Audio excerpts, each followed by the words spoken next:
Alrighty. Now this video is going to be hopefully a quicker one because my voice is already getting tired and dry and my body's getting a bit tired, but this needs to be shown real quick. This video I'm going to show you is a Spanish journalist by the name of Jorge Miguel Villarroya caused a commotion by supporting Russia. Let me show you this tab real quick. There you go. Let me get rid of. Let me just do that. Here we go. Get rid of my face, and you can see that for a while. And I never heard of him until just yesterday when I saw his video. This is José Miguel Villarroya, historian, sports journalist, theologian, and philosopher. He also works as a regular contributor to the Catalonia Opina program, one program that is broadcast in the Catalonian television station 8 TV Cat. So it's a Spanish television program from Spain. Even though they see Catalonian there too, so it's like you're not exactly Spanish, but this video I'm going to show you is in Spanish, but luckily it has subtitles, so I don't have to translate every single word because that'd be really annoying. So I'm going to show you the video now, and let me do this. Make sure it's sharing the right one. Yep. Uncomfortable truth had defended Russia because Russia has been attacked and they are breaking agreements that said NATO was never going to expand to the east. So I'll play this for you real quick. It's about 3 minutes long. So I don't know if I'll play the whole thing or not, but let's see. La guerra se acabará cuando Rusia ocupe toda Ucrania. ¿Pero eso usted lo ve factible? Bueno, Putin estos días ha estado diciendo cosas y haciendo cosas. Entonces yo creo que, como la gente, tenemos un invierno que hace calor. Yo digo que el invierno ruso está por llegar. Porque coincido con el espectador que ha llamado que hay muchos conflictos en el mundo y para eso solamente existe Ucrania. Pero para centrarnos en este conflicto, yo les recuerdo a la gente que desde 2014 el Donbass y el Donetsk estaban siendo bombardeados por Ucrania y han pasado navidades sufriendo bombardeos y sufriendo cortes. The Donbass region had been bombed since 2014, and remember, none of this is being said on U.S. media, not just on corporate media. I'm talking about online, on so-called lefty media, like the Kyle Kalinskis of the world and Crystal Balls, the Young Turks. You never hear it. You never hear this part here. You only hear it on INN and RBN and stuff like that, but you don't hear it on like more established YouTube channels like Kalinsky and the Young Turks and their sycophants and Crystal Ball, etc. You never hear this far. You only hear, oh, the Russians are being imperialists and they're invading because they want to take over Ukraine, etc., etc., etc., which is not true. But let's keep going. Cortes de luz. Ahora la está sufriendo toda Ucrania. Es triste llegar a una guerra, pero tampoco le han dejado mucha mayor opinión. Y en cuanto a la resistencia de Ucrania, a ver, Ucrania está resistiendo porque allí se le ha enviado todo lo que había por enviar en los países europeos. Se le ha enviado todo el dinero, que a nosotros se nos dice que no hay dinero, pero se está enviando dinero a Ucrania. True. Again, what he's saying there is like, oh, well, yeah, I mean, they're telling us there's no money for us, but there's always money for Ukraine. And this is in Spain. This is not just true for the United States. It's true for most of Europe too. We're sending all our money to Ukraine. And meanwhile, oh no, there's no money for you though. There's money for Ukraine for the Nazis there, but there's no money for you. You get fucked. That's essentially what the Western government's telling their people. Y fundamentalmente está resistiendo porque Rusia no ha puesto toda la carne en el asador. Rusia, Let me go back to that for a second. That's important. Ukraine is persisting because Russia has not put all their meat on the grill. What does that mean? That basically means that Europe, the Russians have not put the full might in the military into Ukraine. If they did, Ukraine would have fallen within a week. They haven't done it still. There's a reason for it. They have no intention on actually taking Ukraine. They just want the Ukrainians to honor their agreements, which they haven't because the U.S. won't let them. So that's why. Because if the Russians put their full military might into Ukraine, Ukraine be fucked. It'd be Russian territory within a week, tops. En el asador. Rusia, no, la gente no piense que yo apoyo a Rusia porque soy comunista. Rusia no es la Unión Soviética, ni Putin es Stalin. Es decir, yo tengo diferencias ideológicas con el señor Putin y con el Estado ruso porque es capitalista. Yo defiendo a Rusia,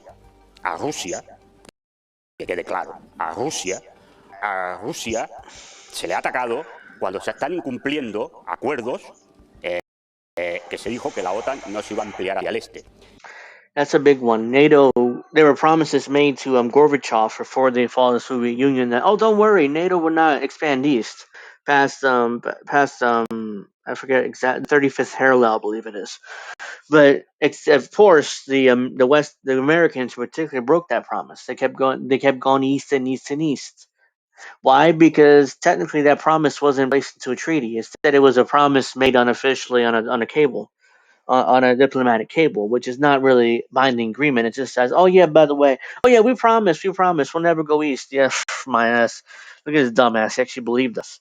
But but yeah, Gorbachev biggest mistake probably not getting into the treaty. So that's why NATO was able to go east without breaking the agreement technically, because it wasn't in the treaty. Mhm. Y hoy está todo el mundo, lo que era el antiguo bloque comunista, dentro de la OTAN. Y ahora se iba a meter Ucrania. Estoy con Rusia cuando los planes que hay para Rusia es desmantelar y desmembrar Rusia. Y estoy con Rusia porque Rusia en estos momentos lo que representa es una resistencia a un mundo unipolar dirigido por los Estados Unidos y la OTAN.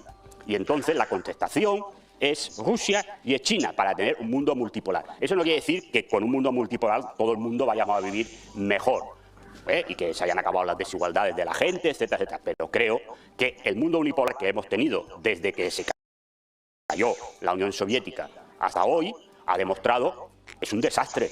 Es un desastre para muchos pueblos y un desastre para mucha gente. Europa va mal. Europa va mal. You see the host, the guy, dude, the glasses. He's so uncomfortable. It's like, he's like this, and he's so uncomfortable with his commentary. There, it's like, there's no way this man or anybody anywhere near like this man be on U.S. corporate media.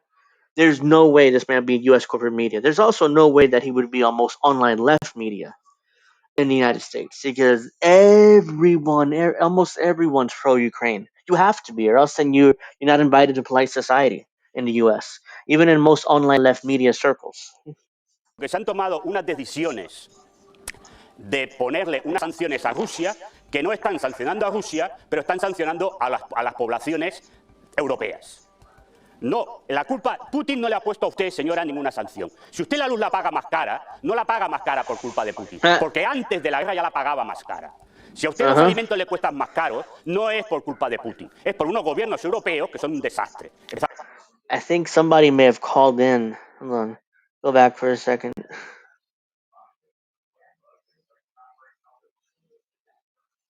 Because this is a call-in show. So occasionally they have people calling in. Hold on. Let me go back. Let me bear with me 1 second. Because this is important. Sanciones a Rusia que no están sancionando a Rusia, pero están sancionando a las poblaciones. He's basically saying, look, they're sanctioning Russia really. They're sanctioning European, especially in Europe. Here's the thing with Europe. Europe gets most of its heating gas from Russia. And now the European states are saying, no, we're going to sanction Russia. We're not going to buy natural gas from Russia anymore. Oh, our citizens are actually going to freeze to death in the winter, and we have to buy from the U.S. now, which is twice more expensive. Oh, that sucks. That's like they don't. That's like they have to realize what's going to happen if they start buying from the U.S. Europeas. No, la culpa, Putin no le ha puesto a usted, señora, ninguna sanción. Putin no le ha puesto una sanción, señora. Putin has not imposed any sanctions on you, ma'am. I think a woman may have called in, and they cut this far out from here, but a woman may have called in and claimed basically it's Putin's fault, and that's when he goes off on this epic rant here, and he's absolutely right. So I'm playing the whole thing again. Si usted la luz la paga más cara, no la paga más cara por culpa de Putin, porque 100%. antes de la guerra ya la pagaba más cara. 100%. Si a usted los alimentos le cuestan más caros, no es por culpa de Putin, es por unos gobiernos europeos que son un desastre, empezando por ahí. Porque ahora 100%. estamos comprando gas licuado a Estados Unidos que nos cuesta el triple que costaba comprárselo a Rusia. Look at that. Because now we're buying liquefied gas from the United States, which costs us triple what it costs us to buy from Russia. Yep. 100%. The U.S. fucked Europe, and Europe is gladly taking it up the ass. They'll gladly do it because they want to be seen defending Ukraine from the big bad Russians. So they want to suck up to the U.S. and now they're paying triple what it costs them to buy from Russia. Fucking morons. A Rusia. Y por eso son más caros. Esta es la realidad. Y por cierto, si Putin mañana se va o lo echan, yo le digo que el que entre, a lo mejor para sus mentalidades es peor que Putin. Porque el problema no es Putin, el problema es el pueblo ruso que está harto de determinadas cosas que le hacen desde Europa Occidental y desde Estados Unidos. Ese es el problema, no es el problema Putin. Y dejen ya de centrarse en la propaganda que le sueltan de que solo es Putin. Look at again the host. Look how comfortable the host is. No, he's even uncomfortable by this. He doesn't like hearing these truths. Putin. No, es Putin. There you go. 100% correct, motherfucker. 100% correct. Actually, the end there, that was epic. The ending that rant. Let me just put my face back up. Here we go. That 100% correct. I mean, that was well done, well said, well done. Like I said in the beginning of the video, there's no way this man would be on corporate media here in the U.S. or even online media. Most online left media would never have this man on, ever, not in a billion years. They'll rather tell them get fucked because we love our Nazis. We love our Nazi Ukrainians. The Young Turks, their sycophants, Kyle Kalinske, Crystal Ball, little girlfriend, all of them. They would never dare have this man on because he's too honest, and they would be shocked and like fucking, oh my god, I can't believe he's saying that. Blah blah blah. Blah. It's like, are we allowed to do that? We're gonna be kicked off of YouTube, right?